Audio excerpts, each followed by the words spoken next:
ಕತೆ ಮುಂದುವರಿಯುತ್ತಾ, ಲೋಕಾನುಭವ ಏನೇನೂ ಸಾಲದು. ನನ್ನ ಮನಸ್ಸು ಅವಳ ವಿಷಯದಲ್ಲಿ ಮರುಕಗೊಂಡಿತು.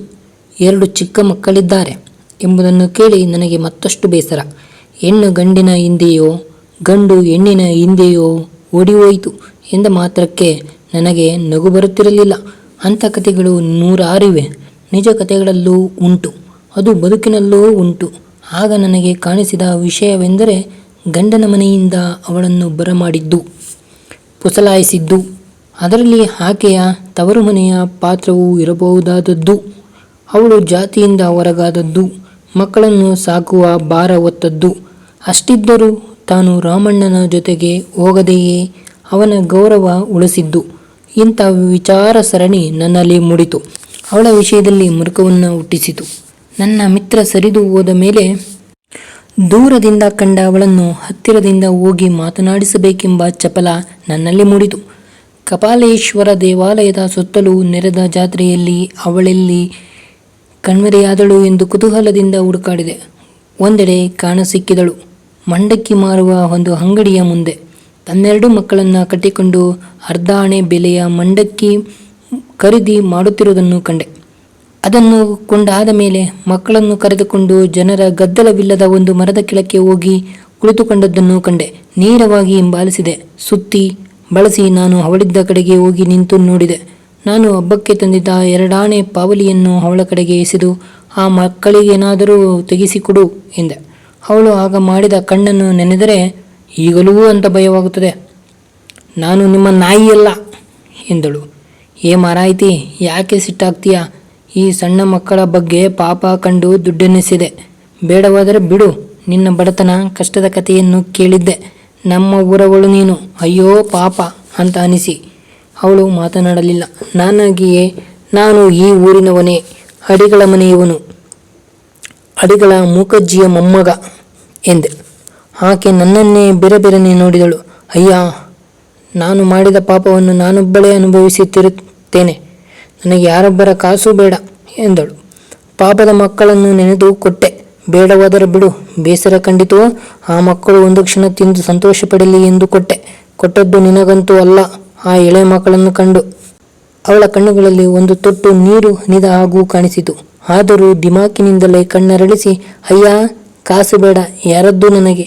ಅದು ಈ ನನ್ನ ಮಕ್ಕಳಿಗೂ ಬೇಡ. ನನ್ನ ರಟ್ಟೆ ಗಟ್ಟಿಯಿದೆ, ದುಡಿಯುತ್ತೇನೆ. ನಾಳೆ ಅವು ದುಡಿದಾವು ಎಂದಂದು ಆ ಮಕ್ಕಳನ್ನು ಕಟ್ಟಿಕೊಂಡು ಅಲ್ಲಿಂದ ಹೊರಟೇ ಹೋದಳು. ಹೋಗುತ್ತಾ ಅವಳಾಡಿದ ಒಂದು ಮಾತು ಮಾತ್ರ ನನಗೆ ಅಂಬಿನಂತೆ ನಾಟಿತು. ಅಯ್ಯ, ನೀವು ದೊಡ್ಡವರ ಮನೆಯವರು, ನಿಮ್ಮ ಅಜ್ಜಮ್ಮ ದೇವರ ಆಗಿದ್ದವರು.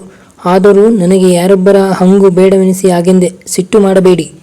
ನನಗೆ ಯಾಕೆ ಸಿಟ್ಟು? ನಿನ್ನ ದಯೆ ಕಂಡರೆ ಮಾತ್ರ ಅಚ್ಚರಿಯಾಗುತ್ತದೆ. ನಾನು ಒಂದು ಶಿಖಂಡಿಯ ಹಾಗೆ ಒಡೆಯ. ಅಂದರೆ ಆಟದ ಪ್ರಸಂಗದಲ್ಲಿ ಭೀಷ್ಮಾಚಾರ್ಯರ ಎದುರಿನಲ್ಲಿ ಶಿಖಂಡಿ ನಿಂತ ಹಾಗೆ ಒಡೆಯ. ನನ್ನದೊಂದು ಹಠ, ಅದನ್ನು ನಾನು ಬಿಡುವವಳಲ್ಲ. ಈ ಮಕ್ಕಳನ್ನು ದೊಡ್ಡದು ಮಾಡಿ, ನನ್ನ ದುಡಿತದಿಂದಲೇ ದೊಡ್ಡದು ಮಾಡಿ, ಅವರನ್ನು ಆ ಒಡೆಯರ ಮುಂದಕ್ಕೆ ನಿಲ್ಲಿಸಿ, ನೋಡಿ, ಇವನ್ನು ನೋಡಿದ ಮೇಲೆ ಬಾವಿಗೆ ಹಾರಿಕೊಳ್ಳಿ ಎಂದು ಅಂದು ಬರುವವಳು ನಾನು. ನನಗೇನು ತಿಳಿಯುವುದಿಲ್ಲ ಈ ನಿನ್ನ ಮಾತು. ನನ್ನ ಹತ್ತಿರ ಏನು ಪಂಥ ನಿನ್ನದು? ಶಾಲೆಗೆ ಹೋಗುವ ಹುಡುಗ ನಾನು. ನಿಮಗೆ ಹೇಳಿದ್ದಲ್ಲ ಆ ಮಾತು. ನಿಮ್ಮ ಮಾವನ ಕಿವಿಗೆ ಹಾಕಿ ಆ ಮಾತನ್ನು ಎಂದು ಅಂದದ್ದು ನಾನು ಎಂದು ಹೇಳಿ ಸರಿದು ಹೋದಳು. ಶಿಖಂಡಿಯ ಶಾಪವೇ ನನಗೆ ತಟ್ಟಿದಂತಾಯಿತು. ಜಾತ್ರೆಯೂ ಬೇಡ, ಏನು ಬೇಡ, ಏನೋ ಪ್ರಮಾದವಾಯಿತು ನನ್ನಿಂದ ಎಂಬ ಭಯವಾಗಿ ನೆಟ್ಟಗೆ ಮನೆಗೆ ಹೋದೆ. ಅಲ್ಲಿ ಅಜ್ಜಿಯನ್ನು ಸಂಧಿಸಿದವನೇ, ಅಜ್ಜಿ, ನನಗೆ ಯಾತಕ್ಕೋ ತುಂಬ ಬೇಸರ. ಕಟ್ಟೆಗೆ ಹೋಗಿ ಕುಳಿತುಕೊಳ್ಳುವ. ಏನಾದರೂ ಒಂದು ಕತೆ ಹೇಳಿ ಎಂದೆ. ಮನೆಯ ಮುಂಗಡೆಯ ಅಶ್ವತ್ಥ ಕಟ್ಟೆಯ ಬಳಿಗೆ ಹೋಗಿ ಕುಳಿತೆವು. ಅಜ್ಜಿ ನನ್ನ ಮುಖವನ್ನೇ ನೋಡುತ್ತಿದ್ದರು. ಅವರ ಮುಸುಕು ಕಣ್ಣುಗಳಿಗೂ ನನ್ನ ಬೇಸರ ತಿಳಿಯುವ ಹಾಗಾಯಿತು. ಏನು ಬೇಸರ? ಹಬ್ಬದ ದಿನವಲ್ಲವೇ ಇವತ್ತು ಎಂದು ಪ್ರಶ್ನಿಸಿದರು. ನನಗೆ ದುಃಖ ಮಗುಚಿ ಬಂದಿತು. ನನ್ನ ಕಿಸಿಯೊಳಕ್ಕೆ ಕೈಯನ್ನು ತುರುಕಿ ಅದೇ 2 ಆಣೆ ಪಾವಲಿಯನ್ನು ಹೊರಕ್ಕೆ ತೆಗೆದು ಅವರ ಕೈಲಿಟ್ಟು ಹೇಳಿದೆ, ಅಜ್ಜಿ, ಈ ಪಾವಲಿ ನನ್ನ ಹತ್ತಿರ ಬಂದಿದ್ದೇ ತಪ್ಪಾಯಿತು. ನಾನು ಅದನ್ನು ಯಾರಿಗೂ ಕೊಡುವುದಕ್ಕೆ ಹೋಗಿ ಬಯಸಿಕೊಂಡು ಬಂದೆ. ನನಗೂ ಮಂಗಳಾರತಿ ಆಯಿತು, ನಮ್ಮ ಮಾವನಿಗೂ ಆಯಿತು ಎಂದೆ. ಅಜ್ಜಿ ಪಾವಲಿಯನ್ನು ಕೈಯಲ್ಲಿ ಹಿಡಿದವರು ಏನು ಮಾತನಾಡಲಿಲ್ಲ. ನಾನು, ಅಜ್ಜಿ, ನನಗೆ ಎಷ್ಟು ಮಂದಿ ಮಾವಂದಿರು? ಯಾರ್ಯಾರು? ನನ್ನ ಅಮ್ಮನಿಗೆ ಅಣ್ಣ ತಮ್ಮಂದಿರಿಲ್ಲ ಎಂದು ಹೇಳುತ್ತಲೇ ಅವರು, ಇದನ್ನು ಒಂದು ಹೆಂಗಸಿಗೆ ಕೊಟ್ಟೆಯಾ? ಅವಳು ಅದನ್ನು ಹಿಂದಕ್ಕೆ ಕೊಟ್ಟಳೆ. ಯಾತಕ್ಕೆ ಕೊಟ್ಟೆ ಎಂದು ಕೇಳಿದ್ದರಿಂದ ನಾನು ನಡೆದ ಅವತ್ತು ಪ್ರಕರಣವನ್ನು ಬಿಡಿಸಿ ಹೇಳಿದೆ. ಅವರಾಗ ಈ ಪಾವಲಿಯನ್ನು ಅವಳು ಮುಟ್ಟಿರಬೇಕಲ್ಲವೇ? ಅದು ಇನ್ನೂ ಬಿಸಿಯಿಂದ ಕುದಿಯುತ್ತಿದೆ. ನಾಗಿ ಮುಟ್ಟಿದ್ದಾದರೆ ಹಾಗೆಯೇ ಅವಳ ಜೀವನದ ಕುದಿಯೆಲ್ಲ ಅದಕ್ಕೂ ಬಂದಿದೆ ಎಂದರು. ಅವಳು ನನ್ನ ಮಾವನನ್ನು ಬೈದದ್ದು, ಶಪಥ ಮಾಡಿದ್ದು. ನಿನಗೆ ಆ ನಾಗಿಯ ಕತೆ ಗೊತ್ತಿಲ್ಲ. ಅವಳ ರೂಪವೇ ಅವಳಿಗೆ ಮೃತ್ಯುವಾಯಿತು. ಅವಳು ತಾಯಕ್ಕೋ ಆಸೆಗೋ ಮತ್ತೊಂದಕ್ಕೋ ಬಲಿಯಾದಳು. ಸಣ್ಣದರಲ್ಲಿ ಈಗಂತೂ ಜ್ಞಾನ ಬಂದಿದೆ, ಹಠವೂ ಬಂದಿದೆ. ತಾನು ಎಂಜಲು ತಿನ್ನಬಾರದಿತ್ತು ಎಂದು ಅನಿಸಿದೆ.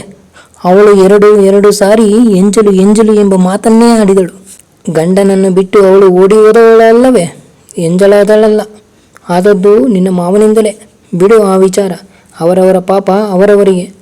ಅವಳ ಮಕ್ಕಳು ಬೆಳೆದು ದೊಡ್ಡದಾದ ಮೇಲೆ ಅವಳು ಮಾಡಿ ಹೇಳಿದ ಹಾಗೆ ಮಾಡಿಯಾಳು. ಒಂದು ಲೆಕ್ಕಕ್ಕೆ ಸತ್ಯವಂತೆ, ದಿಟ್ಟೆಯೂ ನಿಜ. ಅವಳೇ ಗಂಡನನ್ನು ಬಿಟ್ಟವಳೇ. ತಿರುಗಿ ಅವನು ಕರೆದರೂ ಹೋಗಲಿಲ್ಲವಂತೆ ಅವಳು. ಸತ್ಯವಂತಳಾದುದರಿಂದಲೇ ಹೋಗಲಿಲ್ಲ ಅವಳು. ಆದರೆ ಮಗು ಸತ್ಯ ಯಾರಿಗೆ ಬೇಕು ಈಗಿನ ಕಾಲದಲ್ಲಿ? ಅದೆಲ್ಲ ಹಿಂದಕ್ಕಾಯಿತು. ಅಲ್ಲ, ಹಿಂದಿಯೂ ಹೋಗಿತ್ತೋ ಏನೋ, ಯಾರು ಬಲ್ಲ. ನಾಳೆ ಅವಳು ಬದುಕಿ ಆ ಮಕ್ಕಳು ದೊಡ್ಡದಾದರೆ, ನಿನ್ನ ಮಾವನು ಬದುಕಿ ಉಳಿದರೆ ಹೋಗಿ ಅವನ ಮುಂದೆ ನಿಲ್ಲಿಸಿ, ನೀವು ಕೈ ಬಿಟ್ಟು ನನ್ನನ್ನು ದಾರಿಯಲ್ಲೇ ಕೆಳೆದರೆ ನಾಯ್ತಂತೆ, ಅವುಗಳ ಹಪ್ಪ ನೀವೇ ಅಂತ 10 ಮಂದಿ ಹೇಳದೆ ಇರ್ತಾರೆಯೇ ಎಂದು ಅವನನ್ನು ಕೇಳಿಯಾಳವಳು. ಅದೇನು ಪಂತ, ಆ ಮಕ್ಕಳಿಂದ ಅವರನ್ನು ಕೊಲಿಸದಿದ್ದರೆ ಸಾಕು, ನನಗೆ ಹೆದರಿಕೆ ಬಂದಿದೆ. ಅಜ್ಜಿ ಅದನ್ನು ಕೇಳಿ ನಕ್ಕರು. ಮರುಳ ನೀನು, ಸಾವೊಂದು ದೊಡ್ಡದೇ ಮಾನಕ್ಕಿಂತ ಎಂದರು. ಅನಂತರ ತುಸು ವಿರಾಮದಲ್ಲಿ ಕುಟುಂಬದ ಹಳೆಯ ಕಥೆಯೊಂದನ್ನು ನನಗೆ ಹೇಳತೊಡಗಿದರು. ನಮ್ಮ ಊರಿನಿಂದ ತುಸು ದಕ್ಷಿಣಕ್ಕೆ ಇರಿಗೆ ಎಂಬ ಹಳ್ಳಿಯಲ್ಲಿ ವಾಸಿಸುತ್ತಿದ್ದ ಆ ಮಾವನ ವಿಚಾರವನ್ನು ಹೇಳಿದರು. ಅದನ್ನೆಲ್ಲ ಕೇಳಿದ ಮೇಲೆ ನನ್ನ ಮನಸ್ಸಿಗೆ ತುಸು ಸಮಾಧಾನವಾಯಿತು. ಹೇಗೆಂದರೆ, ಇಷ್ಟೆಲ್ಲ ಕತೆಗೆ ಕಾರಣನಾದ ಮಾವ ನನ್ನ ಕಾಸ ಮಾವನಲ್ಲ ಎಂಬುದರಿಂದ. ನನ್ನ ತಂದೆಗೆ 2 ಮದುವೆಯಾಗಿತ್ತು ಎಂಬ ವಿಚಾರವೇ ನನಗೆ ತಿಳಿದಿರಲಿಲ್ಲ. ನನ್ನ ತಾಯಿ 2ನೆಯ ಹೆಂಡತಿಯಂತೆ. ಅವಳನ್ನು ಮದುವೆಯಾಗುವ ಮೊದಲೇ ಇನ್ನೊಬ್ಬಳನ್ನು ಮದುವೆಯಾಗಿದ್ದರಂತೆ. ಆಕೆ ಮಕ್ಕಳನ್ನು ಹಡೆಯುವ ಮೊದಲೇ ಹಡೆಯುವ ಕಾಲಕ್ಕೆ ಎಂದು ಕಾಣುತ್ತದೆ ತೀರಿ ಹೋದಳಂತೆ. ಅವಳ ಒಬ್ಬ ತಮ್ಮನೇ ಈ ನಾಗಿಯ ಕತೆಗೆ ಕಾರಣವರಾದ ವ್ಯಕ್ತಿ ಎಂಬುದು ತಿಳಿಯಿತು. ಅಂಥ ಮಾವನ ನೆನಪು ನನಗೆ ಬರುವಂತಿರಲಿಲ್ಲ. ಅಜ್ಜಿ ಹೇಳಿದ ಕಥೆಯಿಂದ ಬಂತು. ಈ ಉಪದ್ಯಾಪಕ್ಕೆ ಕಾರಣನಾದ ವ್ಯಕ್ತಿ ಆ ಮಾವ ಈಗ ಹೇಗಿದ್ದಾರೋ, ಯಾವ ಊರಿನಲ್ಲಿದ್ದಾರೋ, ಆ ಸಂಗತಿ ಏನೇ ಇದ್ದರೂ ನಾಗಿಯ ಕೋಪ ತಾಪ ನನ್ನನ್ನು ಬಾಧಿಸಬೇಕಾಗಿಲ್ಲ ಎಂಬ ಸಮಾಧಾನವಾಯಿತು. ನಾನು ಆರಂಭದಲ್ಲಿಯೇ ಕತೆಗಳ ವಿಚಾರವನ್ನು ಹೇಳಿದ್ದು ಒಂದು ಉದ್ದೇಶಕ್ಕಾಗಿ. ಕತೆ ವಾಸ್ತವಿಕವಾಗಿದ್ದರೆ ಎಲ್ಲಾದರೂ ಅದರ ಸೆರಗೊಂದು ದೂರದಿಂದ ನಮಗೆ ಬಂದು ಬಡಿದರೂ ಬಡಿಯಬಹುದು. ಅದರ ಸೋಂಕು ಸ್ವಲ್ಪವಲ್ಲ, ಸ್ವಲ್ಪ ನಮಗೆ ಬಡಿಯಬಹುದು ಎಂಬುದರಿಂದ. ಆದುದರಿಂದ ಕಟ್ಟುಕತೆಗಳನ್ನು ಕೇಳುವುದೇ ವಾಸಿ. ಅದರಿಂದ ಭಯಭೀತಿ ಕಡಿಮೆ. ನನ್ನ ಅಜ್ಜಿಯು ಬಹಳ ಹಿಂದೆ ನನಗೂ ನನ್ನ ತಮ್ಮನಿಗೂ 10 ಕತೆಗಳನ್ನು ಹೇಳಿದ್ದಾರೆ. ಅವುಗಳ ಚೆಲುವಿಗೆ, ಸಾರಸ್ಯಕ್ಕೆ, ಅದ್ಭುತಕ್ಕೆ ತೇಲಾಡಿದ್ದೇನೆ. ಮುಂದೆ ಶಾಲೆಗೆ ಹೋಗುತ್ತಾ ಬರುತ್ತಾ ದೊಡ್ಡವನಾದಂತೆ ಪುಸ್ತಕಗಳಿಂದಲೂ ಹಲವಾರು ಕತೆ ಓದಿದ್ದೇನೆ. ಆದರೆ ಅಜ್ಜಮ್ಮ ಹೇಳುತ್ತಿದ್ದ ಕತೆಗಳ ಸ್ವಾರಸ್ಯ ಅವುಗಳಲ್ಲಿರುತ್ತಿರಲಿಲ್ಲ. ಬುದ್ಧಿ ಬಲಿಯುತ್ತಾ ಹೋದಂತೆ ಆಲಿಬಾಬನಂತಹ ಅದ್ಭುತ ರಮಣೀಯ ಕತೆಗಳು ನನಗೆ ಹಿಡಿಸದಾದವು. ನಮ್ಮ ರಾಮಾಯಣದ ಕತೆಗಳು ಕೂಡ ಅಂಥವೇ ಎಂದು ಎನಿಸತೊಡಗಿತು. ಕತೆಗಳನ್ನು ಬರೆಯುವವರು ತಮ್ಮ ಊರಿನಲ್ಲಿಯೋ ನೆರೆ ಕರೆಯಲ್ಲಿಯೋ ಕಟ್ಟುಕತೆಗಳಿಗಿಂತ ಸ್ವಾರಸ್ಯಕರವಾದ ಕತೆಗಳಿರುತ್ತಾ ಯಾಕೆ ಇಂಥ ಕತೆ ಬರೆಯುತ್ತಾರೋ ಎನಿಸಿದ್ದುಂಟು. ಮೊದಲು ಕನ್ನಡದಲ್ಲಿ, ಆಮೇಲೆ ಇಂಗ್ಲಿಷ್ನಲ್ಲಿಯೂ ಹಲವಾರು ಕತೆ ಕಾದಂಬರಿಗಳನ್ನು ಬಿಡಿಸಿ ಓದತೊಡಗಿದೆ. ಬರೆದವರು ಅವನ್ನು ವಾಸ್ತವಿಕವೆಂದರೂ ಯಾಕೋ ಬೇಸರ ಬರುತ್ತಿತ್ತು. ಈ ಸಂದರ್ಭದಲ್ಲಿ ನನ್ನ ಸಹಪಾಠಿಯೊಬ್ಬನ ನೆನಪನ್ನು ತಂದುಕೊಂಡರೆ ತಪ್ಪಾಗಲಾರದು. ಅವನೆಂದರೆ ನನ್ನ ಜನಾರ್ದನ. ಪುಸ್ತಕ ನುಂಗುವುದರಲ್ಲಿ ಬಕಪಕ್ಷಿ ಅವನು. ನುಂಗಿ ಮೆಚ್ಚಿದ ಪುಸ್ತಕಗಳನ್ನು ನನಗೆ ತಂದುಕೊಡುವವನು ಅವನು. ನಾನು ಓದಿದ ಬಳಿಕ ನನ್ನ ಅಭಿಪ್ರಾಯವನ್ನು ಸಹ ಕೇಳುವವನು ಅವನು. ಚುಟುಕುವಿನಲ್ಲಿ ಅವನ ವಿಚಾರವನ್ನೇ ಹೇಳುತ್ತೇನೆ. ನಾನು ಅವನು ಒಂದೇ ಊರಿನಲ್ಲಿ ಹುಟ್ಟಿ ಬೆಳೆದವರು, ಬಾಲ್ಯ ಮಿತ್ರರು. ಅವನ ಪಾಲಿಗೆ ಸುಬ್ರಾಯನಾದ ನಾನು ಬರಿಯ ಸುಬ್ಬ. ಸುಬ್ರಾಯ ಮತ್ತು ಜನಾರ್ದನನ ಕಥೆಯನ್ನು ಮುಂದಿನ ಭಾಗದಲ್ಲಿ ನೋಡೋಣ. ನಮಸ್ಕಾರ.